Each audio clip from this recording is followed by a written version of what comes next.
drivers in the field will have to attack some of the greatest corners in the world. Maggots, Beckett and Copse await. It's high speed, full commitment. How far dare they push? Let's find out. It's qualifying for round 6 of the 2017 FIA F2 Championship.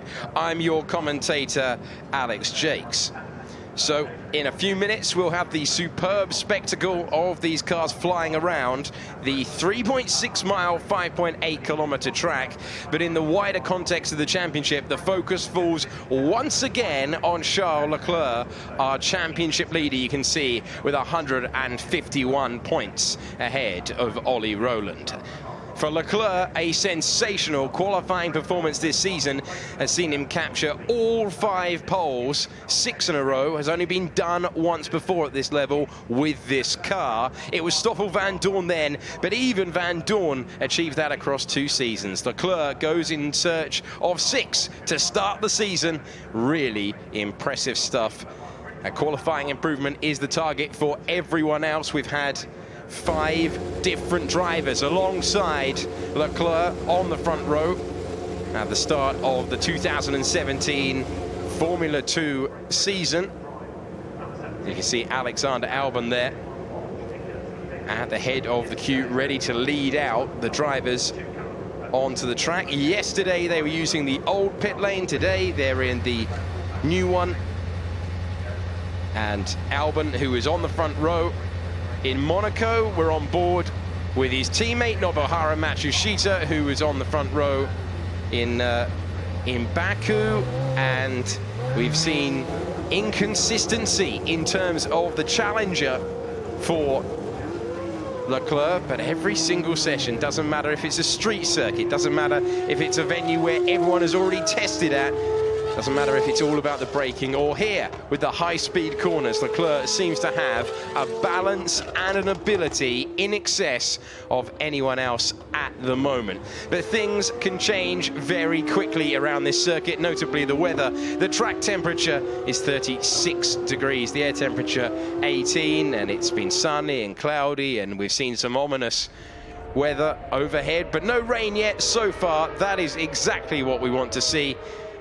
Many others in the field hoping maybe there would be rain to halt the charge of Leclerc, but De Vries describing them earlier on stage, and I spoke to him at the fan zone, as really being in another dimension. They are so far away, he said, and that is a driver who is very, very quick indeed over 1 lap.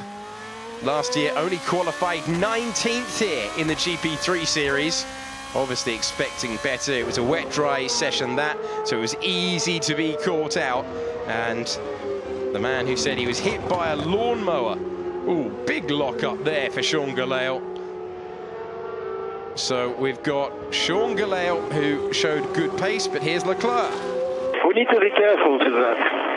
I mean, at the end, there's no point going at the beginning, in my opinion. We could have waited, and at least we don't damage the engine going over 150. For me, there's no point going at the beginning of the session. So interesting to hear the different debating from engineer to driver there, and driver to engineer, in terms of, was it better to hang back and to go in the middle of the session?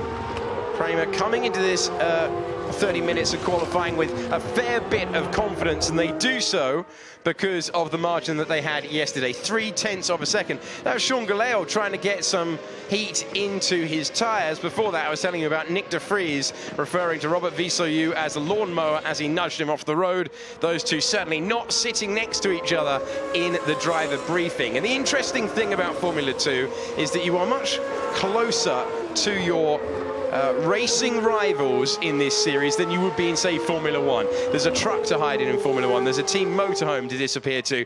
Everyone eats in the same motorhome, in the same hospitality unit, and you have to interact a lot more. So issues on the racetrack have to be forgotten fairly quickly, otherwise it gets very awkward indeed. Gelael, you can see a little bit of smoke coming out of the back of the car there. In fact, a lot of smoke coming out of the back of the car. So I wondered if that might have been a little bit of overfill in terms of the oil. That's not the case. It seems to be an issue. And surely Arden will tell him to box, or will they take the opinion that it might be about to go, so it's better to try and eke a lap out? They are running the soft tyre in this session. As you can see, the yellow-walled soft Pirelli tyre, one of two compounds brought by Pirelli to this weekend. We've got the soft and the hard, so a step between compounds. And last year, the softs did not last very long indeed. This year, in qualifying, doesn't look as if Sean Galeo's engine is going to last for too long by the looks of those pictures. Jordan King, another man who was on stage earlier, says he definitely counts it as 10 points finishes out of 10, even though the official standings say that he's got 9 from 10 as he was disqualified in Baku. Superb consistency, exactly what you'd expect for a driver who is in his third season at this level, 2 in GP2 and the 1 in Formula 2. But we are coming to the halfway point of the season. 5 races completed and 5 to go after this weekend. So he will be delighted to have found himself in the points all the time, but slight tinge of disappointment, he was saying, to not quite be on the podium. Maybe he can change all that at a venue where he scored his first GP2 victory. Not his first one, but followed up his first one from Austria.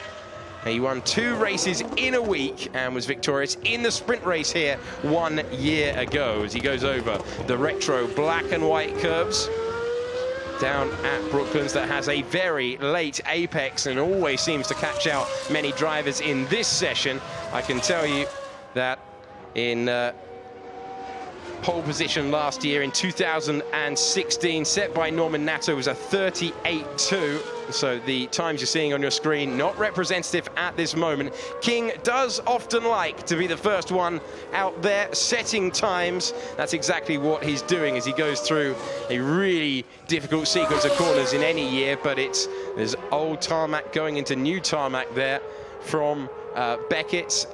In Maggots, through Beckett's, and then down the Hanger Straight, an ever-present feature of this circuit since Formula 1 has been coming here since 1950. Before you know it, you're at the Vale. Bumpy under braking, but King seems to have everything under control. So King trying to get back in the top 10. It's something he hasn't managed in the last 2 events, and he sets a 39.7, the first representative lap time, and Matsushita unable to beat it. Alexander Albon, is he able to? No, he is in 3rd position on board with Nick de Vries, who is 2/10 shy of pole on his opening lap. And where is the opening salvo from Leclerc? Half a second quicker. 1:39.1, really impressive stuff, and that is already faster than we were able to see yesterday. It was a 1:40.6. And now with more rubber laid down, Leclerc into the 39s along with the top 3 and the majority of the field. You can see many drivers still out there having to set times. Here's the man who in GP2 last year scored his maiden pole position around these corners. Slightly odd session. We had a red flag thrown that got in the way certainly of Pierre Gasly, but Nato completed the lap. He knows the fastest way around here, claimed 4 points for pole last year and is currently in 2nd position. Nicholas Latifi up to 3rd place. He has been mighty impressive in the last few races. And here's Ollie Rowland, 2nd yesterday, 4th in the order at the moment, just behind his teammate. Ollie Rowland saying earlier that he's been very pleased indeed with his races so far this year. He is pushing to say he deserves a place in Formula 1. Remember, he is a Renault development driver, but he said qualifying is the only place that he needs to improve. You can see the new tarmac there in Maggots, and then you get to Beckett's and you've gone to old tarmac. There's a line painted over the track as well, right there, that you can see. And so Leclerc, who was in a debate with his engineer at the start of the session about whether it was worth running at the start, he has maintained his 0.3 of a second advantage, this time over Norman Nato. So Leclerc, Nato, Latifi and Rowland separated by half a second after the initial runs. Last year we saw the soft tyre really did degrade very quickly indeed, It was the overcut strategy from Pierre Gasly, going one lap longer than his teammate, that was able to get him track position. Oh, off the road, Antonio Fuoco. And there is a massive bump there in the middle of, as his teammate goes past on a flying lap. And Leclerc, we're following, having watched his teammate go off the road. Really easy to do. Remember, the driver's going in there with some serious speed to start the lap. And if you're not at full concentration, or you find yourself getting a gust of wind, and there is a headwind heading in to that corner, wind can be a real issue around this circuit, and it is a headwind in the middle of the corner, right where the car changes direction. Perhaps that led to an issue for Antonio Fuoco. Back with Leclerc then. Be interested to see whether he can improve. He's not set the fastest sector, not even set a personal best, but it's only marginally behind what he's managed to do before. The wonderful sweep through Maggots into Beckett's. Let's have a look at his commitment through here. The Monegasque driver wearing the prancing horse on his crash helmet, part of the Ferrari Academy. Said earlier on that he wants to drive a Ferrari next year, but he said dreams and reality, well, there can be a long way in between.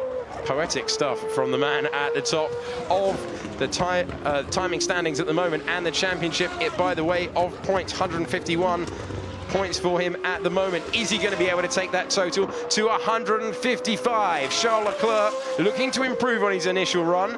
Have the soft tyres lasted? No. So no personal best throughout that lap. The tyres not in the condition that they were at the start. This was Nick de Vries going through your picture, but we're going to focus on the car right now, drifting very early on in the corner, Antonio Fuoco, and there's the bump that sometimes, if you don't pay full attention on your track walk, you can miss. And Fuoco. I aborted the lap, please. Unbelievable, guys. What happened? I aborted the lap. We always did in 10-1. So Fuoco, it's not what you want. It's so important to give yourself an opportunity to go rapidly at the start of the session so you can really look for the final 0.2 of a second. Fuoco has to find an absolute hatful of time there. You can see 1.9 seconds of the pace. Here's Artem Markelov into the final couple of corners. Our most recent race winner after victory for him last time out in Austria. Described by his teammate Luca Giotto as having his greatest strength being his coolness in the car. He's put it up to 5th position. A 1:39.6 for him exactly. And you can see that we have so close between Canamassas, who has put himself up to 4th with the exact same time as Nicholas Latifi, and because Latifi set it first, he is 3rd, Canamassas is 4th. That is the rule on setting exactly the same time, and that is what Latifi and Canamassas have managed to do. So contrasting fortunes once again. Thought we might have got past this, but Antonio Fuoco finding himself on the back row. Charles Leclerc at the moment heading up the front, and everyone else scratching their heads and thinking about how they're going to respond to that. The conversations will be immediate, and this is where you need a great relationship with your engineer. This is where it is so important in a junior formula. It is a junior formula, but it is so close to the top tier of racing, and as a result, you've got to be able to communicate very, very concisely, very clearly, and tell the engineer exactly the changes that you need. Still smoke coming out of the back of the car from Galeo, and there is Antonio Fuoco. And we heard him complaining. He said it was unbelievable. Now we see why. Come on, come on. Galeo, you crossed me, 37. So Galeo in the way of Fuoco, who's got to get all of that out of his system now. He's got to leave that behind, leave the frustration of the initial run behind, because he has seen that in the same team equipment that he is running, it is possible to do a 1:39.1. And so his 1:41.1, not what he wanted at all. There is Sean Galeo. Wonder if the stewards will have a little look at that. And that is the man on provisional pole with a healthy margin, very similar to the margin that he held yesterday. Yesterday it was over Adams. Today it is over Norman Natto's Arden. And Natto once again showing terrific one-lap pace. He's only been outside of the top 10 on one occasion. This, presently, Natto's best qualifying result of the season. The crowd here at Silverstone, knowledgeable, enthusiastic, and always very vocal in their support of all drivers in the field. They've seen an excellent day of Formula One free practice, and wonderful stuff there to see many flags supporting drivers of old and superstars of the future. Leclerc was highlighting the amount of people that were bringing banners to this race. That's what I love about the Silverstone crowd.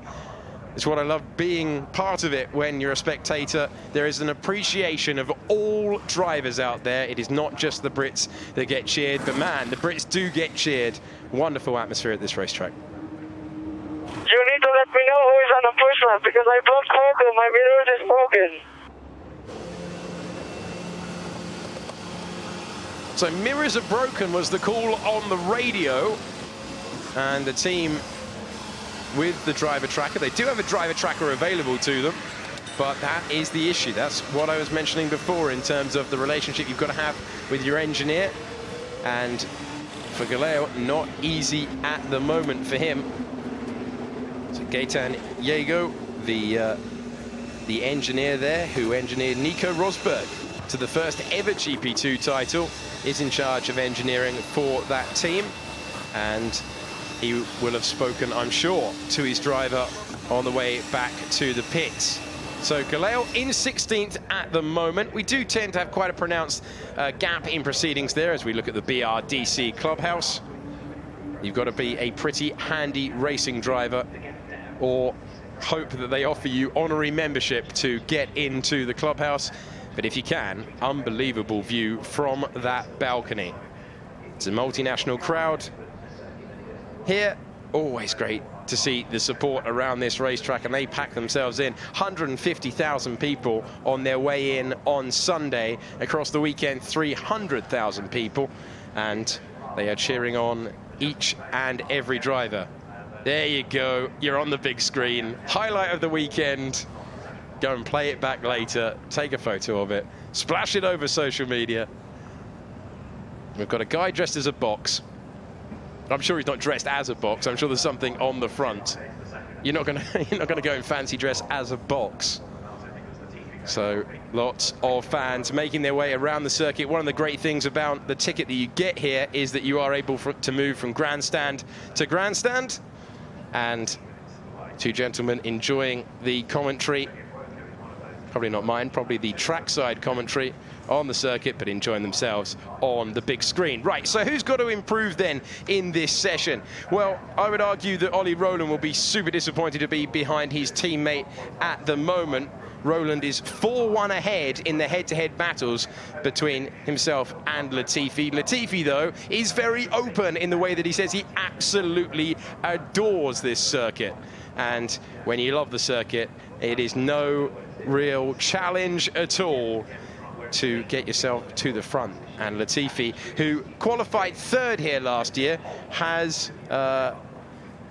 managed to occupy the same position at the moment. Canamassas, unbelievable performance for him, really off the pace and unhappy with the balance.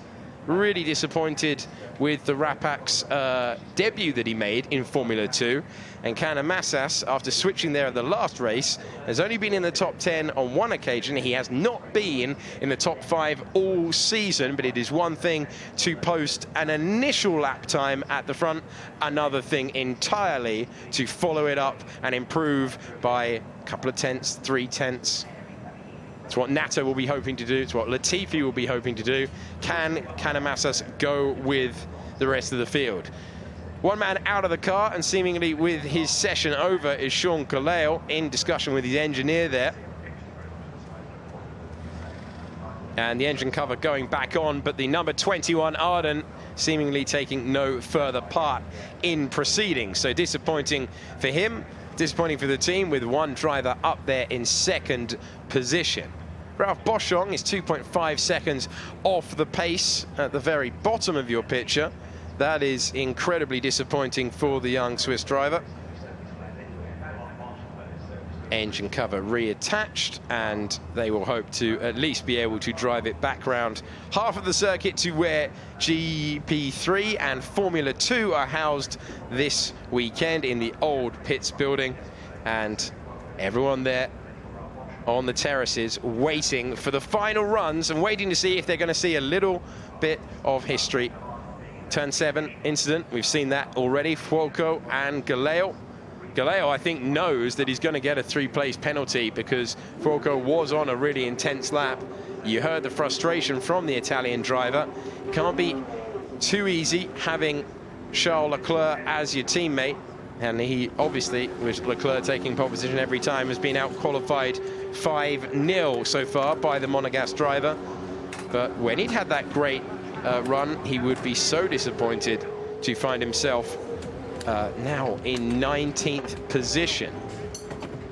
So Louis Delatraz and Gustave Mallier only 13th and 15th for racing engineering. Gustave Mallier currently occupying 13th place, saying that he really couldn't highlight anywhere around this racetrack where you have to be particularly good. It's a rhythm around the entirety of the circuit, he said, and it requires a rhythm that at the moment 13th position would indicate that he has quite not found, pulling out the dams in front of Leclerc.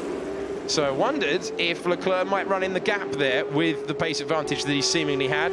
But here we see the second place man in the championship getting rid of a tear-off behind him, the only man ahead of him in proceedings. And remember, Ollie Rowland is also behind Artem Markelov, who is just behind in the championship. There are 49 points currently between Rowland and Leclerc, but Markelov is just 3 behind, and at the moment is out-qualifying the Yorkshireman, who has every right to bang on the door of Formula 1. He was certainly touting himself on stage earlier, and I think given the Renault Formula 1 situation is very much up in the air, we should pay attention to Ollie Rowland because he richly deserves the opportunity. Think of some of the runners-up that we've seen in the past at this level using this machinery who have gone on to do great things, Sergio Perez being a great example of which.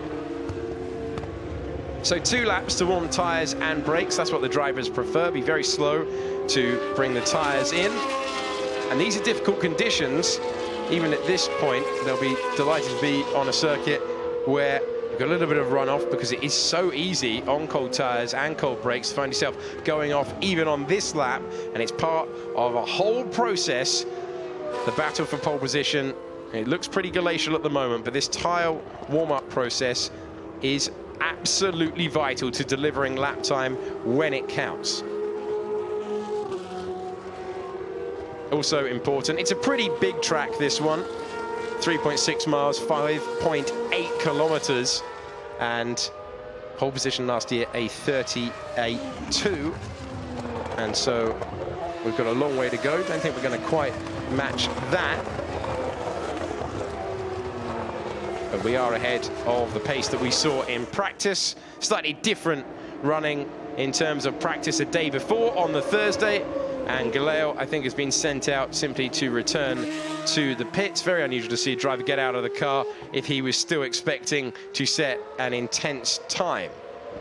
So coming over the line first, Sergio Canamassas, who doesn't want anyone in front of him. Canamassas and Rowland this time last year got in each other's way, and they are line astern on the racetrack, so something they will have to look at as we see Sergio set a camera, the man who qualified in 2nd position a week ago, only to find himself without enough fuel to hand over to scrutineering. As a result, he was thrown out of qualifying.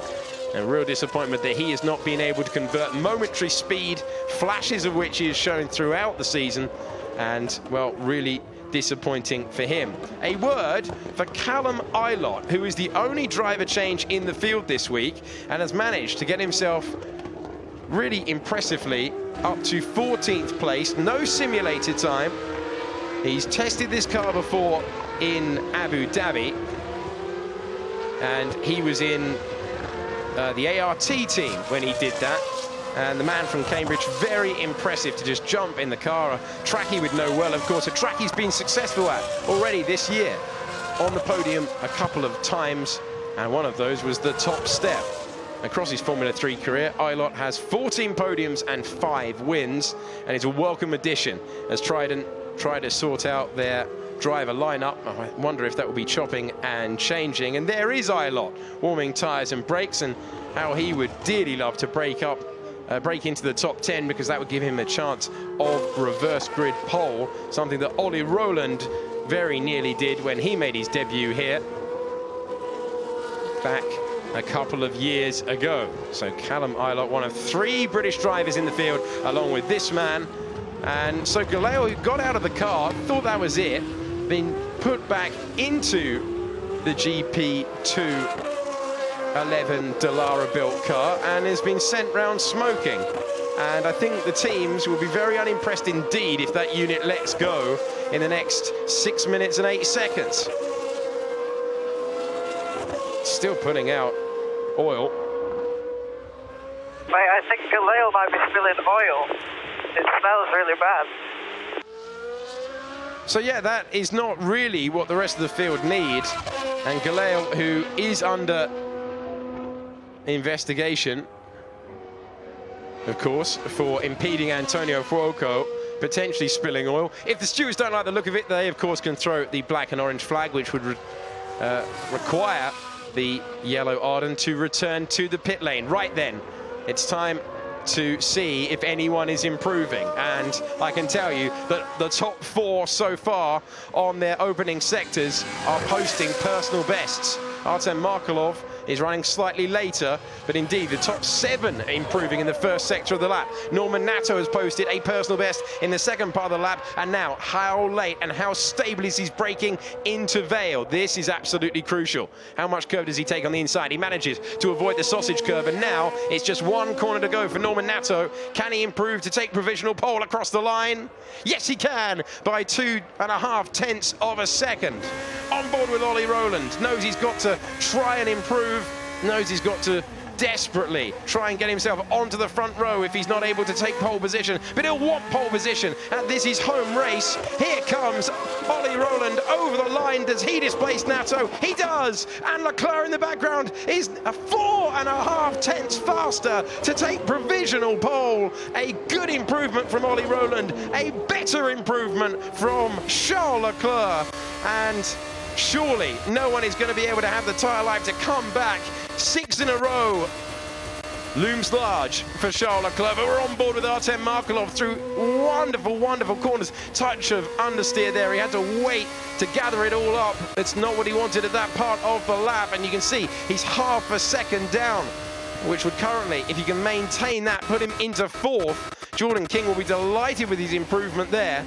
King desperately trying to equal his best position of the year, which is 4th place, but it's Artem Markelov we focus on now. Needs a late, daring final couple of corners. This is all about how late you can be on the brakes. This one is all about how early you can be on the power. Artem Markelov over the line, and Artem Markelov improves to 5th position, but 6 tenths of a second away from Charles Leclerc. And Galeo has indeed come back into the pits after those complaints, but with 3 minutes to go. Bad news for us, the FIA wants you box. The FIA wants you box. So no need to actually hang out the black and orange flag, but the message being communicated to the team that because of this engine problem that seems to be besieging the Arden car and oil being put onto the circuit, the last thing the stewards would have wanted and race control would have wanted is a car depositing oil when everyone else is on maximum attack for the weekends, and as a result Galeo is brought back in. So Ollie Rowland is coming back to the pits. As I said, the tyres only really hanging on to 1 lap, but Ollie Rowland knows that the real issue has been that he's not been able to peg his championship rival in qualifying. Well, he will be on the front row as it stands, unless anyone can launch a late lap, and I don't think anyone's quite got the tyre life to do so. Norman Nato not able to start on the front row like he did last year, but that's a very strong 3rd position. It's his 2nd best. It equals his best result of the season with 3rd, and that is another superb performance, gets him in the top 10 and continues his run. 5 times he's been in the top 10. So great stuff for Norman Nato. Ollie Rowland breaking onto the front row as it stands for the first time this season. But what about Charles Leclerc, who just seems to be able to find another gear when it matters? Canamassas, running in 7th position, wasn't able to improve, but you saw how much he was pushing there as he got the tyre life where others haven't. Wasn't able to take the step forward that the rest of the field did. Remember, he was in 4th. He's dropped down to 7th place. He's a 2nd off pole, and you can see that he's not able to improve at the moment. He would remain in 7th unless he can find a huge chunk of time. Remember, those tyres are going off every single metre that he runs around this circuit, and Canamassas will be trying to hang on to it. You can understand why he went for another run. Nothing really to lose. Tight over the curb, bit of oversteer, exactly what we saw from him yesterday. Canamassas, he's already in the top 10. Can he improve? No, he can't. The tyre life isn't there, as we suspected, and the time now just ticking down. So he had a personal best in the first sector, but wasn't able to improve. And this is Alexander Albon heading into turn 1. The man currently in 10th position, and that is why he's down there in 10th, which is pretty disappointing considering his form. Every single race this year that he's competed in has placed himself in the top 10 for qualifying, and this is how hard Canamassas was trying to improve, for the tyre grip just wasn't there on the 2nd lap. So we build Leclerc as being on the verge of a piece of history. He has delivered, and Stoffel Van Dorn has company. Charles Leclerc in the same car that Van Dorn set those 6 consecutive pole positions. Charles Leclerc in Formula 2 has matched that record. Absolutely incredible. Remember, he was a rookie to this machinery at the start of the year, and I asked him, how much of it is the team? How much of it is you? He smiled and said, the team is fantastic, but they have aided my development as a driver, and haven't they just? 4.5 tenths of a second, his margin to his championship rival, and it's another 4 points for Charles Leclerc, who now leads by 53, and it's all been absolutely prima. There are his fans, flags waving, and they will be delighted. Their man on pole, thumbs up, and you can't blame them, because we are watching something truly, truly special and utterly worthy of a drive in Formula 1. It's so easy to fall into the trap of going, oh, he's on pole again, but the performance, it's amazing. Yeah, good job, guys. Short, sweet, and to the point pole position for the Ferrari Junior, and Charles Leclerc. He's very, very chilled out of the car, very friendly. Told a really amazing story, actually, of being woken up by his trainer falling in the shower in Austria, and so he went to the circuit far earlier than he would do normally. Didn't get the line that he would expect. Got to the circuit. The team awnings, or the temporary garages, weren't there. He opened them up, and the team was so surprised to see someone already there. They thought they'd been robbed. No such problem. They just have a superstar in their hands who is on pole position for the 6th time in 6 races. Ollie Rowland was 2nd. Norman Nato was 3rd. Should say that Ollie Rowland on the front row for the first time this season. Then we had King, his season best, equaled in 4th. Then Markelov, Latifi, Canamassas, Matsushita, Camara, and Alex Albon. We saw why he is down there in 10th. Nick de Vries in 11th. We've seen slightly better. Who would be disappointed to be out-qualified by his teammate. Then Gustav Malya, Luca Giotto, another really disappointing performance for him, way adrift of his teammate. Then Louis Delatraz, Callum Ilott, very impressive to put it on 15th on debut. And then Boschung was 16th. Then Visoyu, Jeffrey Galeo with his engine trouble, and Antonio Fuoco, really just a session to forget. His teammate on pole, he will start last. Qualifying has been one thing. It's been dominated by Charles Leclerc. There's no getting away from that. But for the first time this season, we have the top two in the championship alongside each other on the grid. That is definitely a reason to join us at 3:30 when Formula 2 returns tomorrow. Enjoy Sky Sports Live. On all screens, on the go, and the best bits on demand.